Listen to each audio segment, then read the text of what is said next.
ঢাকাই সিনেমা সুদিন যেন ফিরছে, সেই আভাস দিচ্ছে ঈদে মুক্তি পাওয়া সিনেমা তুফান। দেশের সিনেমা হলগুলোতে যখন একের পর এক রেকর্ড গড়ছে, তখন আড়ম্বরপূর্ণ আয়োজনে সিনেমাটির বিশেষ প্রদর্শনী হয়ে গেল মিরপুরের শনি স্কয়ারে। সেখানে উপস্থিত ছিলেন শাকিব খান, চঞ্চল চৌধুরী, পরিচালক প্রযোজক সহ সিনেমার কলাকুশলীরা। সোমবার সন্ধ্যায় জমেছিল তারকাদের আড্ডায়। সব গল্পই ছিল তুফান ঘিরে। শো শুরু হওয়ার আগে উপস্থিত দর্শক ও গণমাধ্যম কর্মীদের নিয়ে হলের বাইরে আড্ডায় মেতে উঠলেন চঞ্চল চৌধুরী। তুফান সিনেমায় তাকে দেখা গেছে গোয়েন্দা কর্মকর্তার চরিত্রে।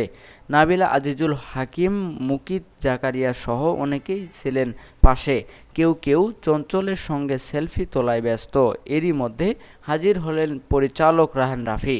তাকে জড়িয়ে ধরে চঞ্চল বললেন, দিলি রাফি, উড়াইয়া দিলি রে। তখন পাশ থেকে অনেকেই বলে উঠলেন, তুফান সিনেমার সংলাপ কী রে তুফান, ভয় পাইছিস? এরই মধ্যে চঞ্চলকে ঘিরে ধরলেন বিজরি, বরকতুল্লাহ, নাদিয়া আহমেদ, তাহমিনা সুলতানা, মৌসহ আরও অনেকে। তিনি সিনেমার প্রদর্শনীর আগে তার বক্তব্যে বলেন, বিশেষ প্রদর্শনীতে পরিচিতি আপনাদের, কৃতজ্ঞতা, আপনারা কষ্ট করে এসেছেন। মাইক্রোফোনটি আমি, এই ব্রাদারের নাম শাকিব খান। তখন পাশ থেকে একজন বললেন, চঞ্চল ভাই এবার কথা বলবে, নায়ক নয়, নায়িকা। এই নায়িকা চঞ্চলের সঙ্গে সর্বশেষ অভিনয় করেছিলেন আয়নাবাজি সিনেমায়। দীর্ঘ বিরতি দিয়ে এবার তুফান সিনেমায় নাম লিখিয়েছেন তিনি। নাবিলা চঞ্চলের পাশেই ছিলেন। পাশ থেকে নাবিলা বললেন, চঞ্চল ভাই আপনার আয়নাবাজির নায়িকার কথা ভুলে গেছেন, আমাকে আয়না ভুলে গেছে। সবাইকে ধন্যবাদ এই প্রদর্শনীতে আসার জন্য। আমরা জানি আজ সিনেমার মূল আকর্ষণ, আজ এখানে তুফানি মহল তৈরি হবে। যারা তুফান সিনেমাকে পছন্দ করবেন, আশা করি সিনেমার মূল আকর্ষণ ছিল শাকিব খানকে ঘিরে। স্বাভাবিকভাবেই টি শার্ট গায়ে প্রদর্শনীতে উপস্থিত হয়েছিলেন এই তারকা। ভিড় এড়াতে পেছনের গেট দিয়ে প্রবেশ করেন তিনি।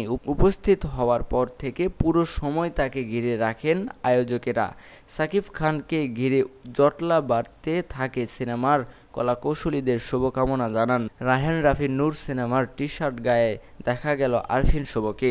সঙ্গে ছিলেন সিনেমাটির নায়িকা জান্নাতুল ঐশী। এ সময় নজর কাড়েন চিত্রনায়ক শুভ। তিনি শাকিব খানের পা ছুঁয়ে সালাম করেন। শাকিব খান তার বক্তব্যে বলেন, আমি আজ কিছু বলতে আসিনি, আজ দেখতে এসেছি সিনেমা। দীর্ঘ সময় ধরে সিনেমাটি দেখার জন্য অপেক্ষায় ছিলাম, কখন যাব, কখন দেখব সিনেমাটি। আমি কিন্তু বেশ আগে থেকেই রাফিকে বলছিলাম বিশেষ স্ক্রিন কবে হবে। ধন্যবাদ আয়োজনের জন্য, বিশেষ করে ধন্যবাদ দেশের দর্শকদের যারা ঈদ পরবর্তী সময় কর্মব্যস্ততার মধ্যেও সিনেমা দেখছেন। এত শো, তারপরও টিকিট পাওয়া যাচ্ছে না। তুফান সিনেমার আলোচিত লাগে উড়াধুরা শিরোনামের গানের দৃশ্য। শাকিব খান ও মিমি চক্রবর্তী। ঈদের পর থেকে শাকিব খানকেই পরিবারের মানুষের কাছে শুনতে হচ্ছে সিনেমাটি তারা টিকিট না পেয়ে দেখতে পারছে না। শাকিব বলেন, আমার ফ্যামিলির মানুষ বলে, ভাই টিকিট নেই। দর্শকদের এই ভালোবাসায় কৃতজ্ঞতা। সত্যি আজ মনে হচ্ছে 100 কোটির 25 কোটি কিন্তু বাকি রয়ে গেছে।